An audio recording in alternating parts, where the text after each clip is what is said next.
Maria Helena Flexor é professora da Universidade Católica de Salvador. Ela é especialista em leitura de manuscritos, ela teve acesso a todos os autos dos processos, dos acontecimentos de 1798. E nós estamos aonde, professora? No dique de Tororó. O que o dique do Tororó tem a ver com a conspiração dos alfaiates? É que antes de ser denominado dique de Tororó, ele de ser só desse tamanho, ele se estendia até a ladeira do Desterro. Então ele era chamado dique do Desterro.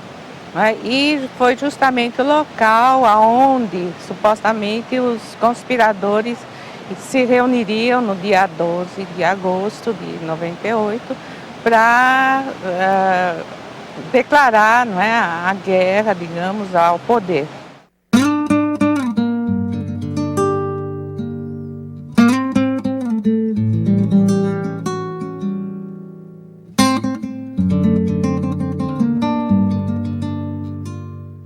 Nós estamos comemorando 210 anos de quê? Do final, do desfecho da conspiração dos alfaiates, né, que culminou com a morte de 4 indivíduos, né, que foram escolhidos através de todo o processo para servirem de exemplo para a população, né, para não voltarem a cometer, né, o grande crime de lesa majestade. Na verdade, a reação da coroa foi uma reação de muitas truculências, sanguinária, né? Dezenas foram condenados a 500 açoites na repressão a essa conjuração baiana. Não foram só os 4 enforcados e esquartejados, não. Dezenas foram condenados a açoites, outros a degredo na costa da África, que equivalia à morte, mandar um sujeito naquelas condições, né, degradado era condenar à morte. Então foi uma repressão violenta também. A coroa portuguesa não brincava em serviço. Pois é, Marco, uma das coisas que marca essa conjuração é exatamente essa coisa de que quem terminou sendo punido, enforcado em praça pública, foram pretos ou pardos, né? E já os brancos, é o caso de Cipriano, de uma maneira ou de outra terminou se safando. É verdade. Você tem uma explicação para essa diferença no tratamento em relação aos revoltosos? Que a coroa portuguesa na época, em boa medida o Estado brasileiro depois, fazia uma distinção de classe e de raça, né? Quer dizer, não admitir que as pessoas pobres se tornassem protagonistas elas mesmas do processo político e tudo mais. Então, ela era uma medida exemplar, né, para mostrar aqui, se vocês se meterem a fazer isso, vão sofrer essa punição. E os 4... Política não é coisa de pobre. Política não é coisa de pobre, exatamente. E aí foram enforcados, esquartejados, da mesma maneira que o Tiradentes tinha sido naquela época também, num espetáculo público, né, de punição.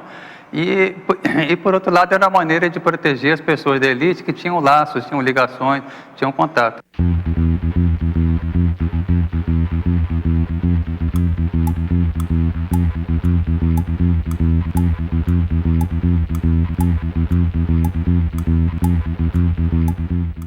Fale um pouco sobre o enforcamento. Conte um pouco o dia do enforcamento. O dia do enforcamento foi na manhã do dia 8 de novembro, né? 210 anos, quase 210 anos atrás. Uma manhã extremamente quente, como essa que a gente tem aqui. Então, eles saíram do segredo da relação, que naquele momento era na cadeia, né? Que ficava no Tribunal da Relação, acompanhado pelo Senado da Câmara, acompanhado pelos meirinhos, acompanhado, enfim, por toda a burocracia local, né, da coroa.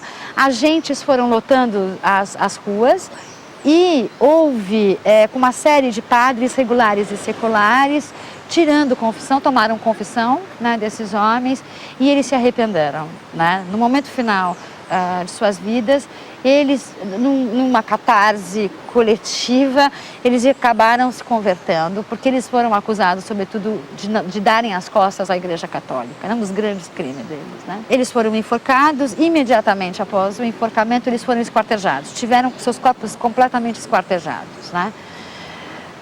Luiz Gonzaga das Virgens e Veiga teve as mãos foram penduradas e foram expostos em locais públicos dessa cidade, locais onde eles frequentavam bastante.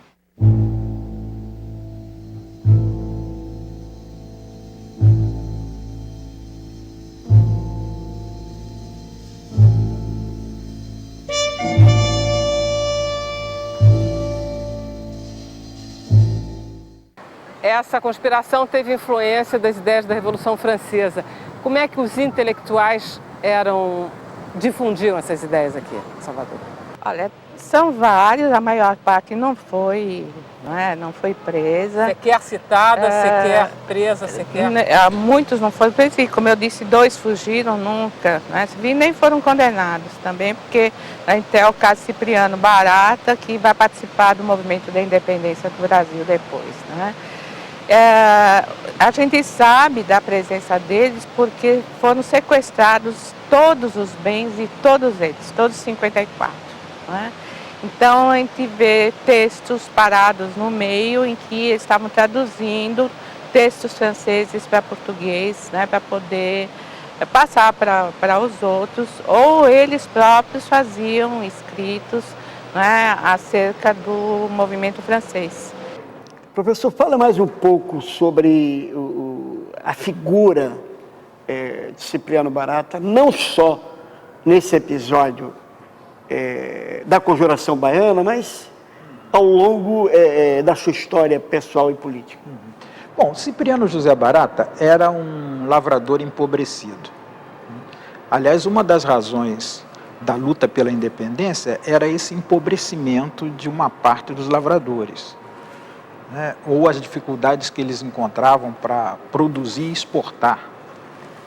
Muito bem, o Cipriano era de uma família assim, um lavrador empobrecido. E o que tinha uma cabeça... Ele estudou, se formou, foi médico, né? Uma coisa... Pois então. Agora, a cabeça dele era uma cabeça de esquerda. Então, ele denunciou a escravidão, denunciou a grande propriedade, o latifúndio, e denunciou a injustiça política, a injustiça do jogo político, o fato de o jogo político só ser acessível para uma parte da população. Então ele era perfeitamente politizado. E uma coisa interessante, tinha uma vocação jornalística como poucos. Alguns antes dele tiveram essa vocação e muitos tiveram depois, obviamente. Inclusive você, uma vocação jornalística típica. Ele era uma vocação jornalística. E enquanto lutava, ele fazia jornais e via no jornal uma forma de luta. Ele era médico, né, formado em Coimbra, que era o lugar das elites, ele era um homem branco, mas sempre esteve muito mais próximo das aspirações políticas, né, das camadas pobres.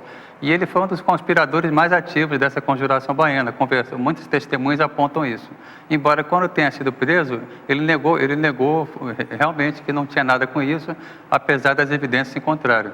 E depois de quase 2 anos preso, ele acabou absolvido.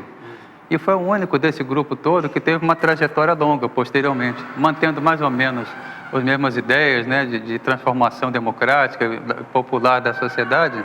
Ele foi adiante e participou de lutas na época da independência, de rebeliões, de outros movimentos, e conheceu muitas prisões, ficou muitos anos preso, né? Dizem que foi o civil que mais conheceu prisões militares no Brasil.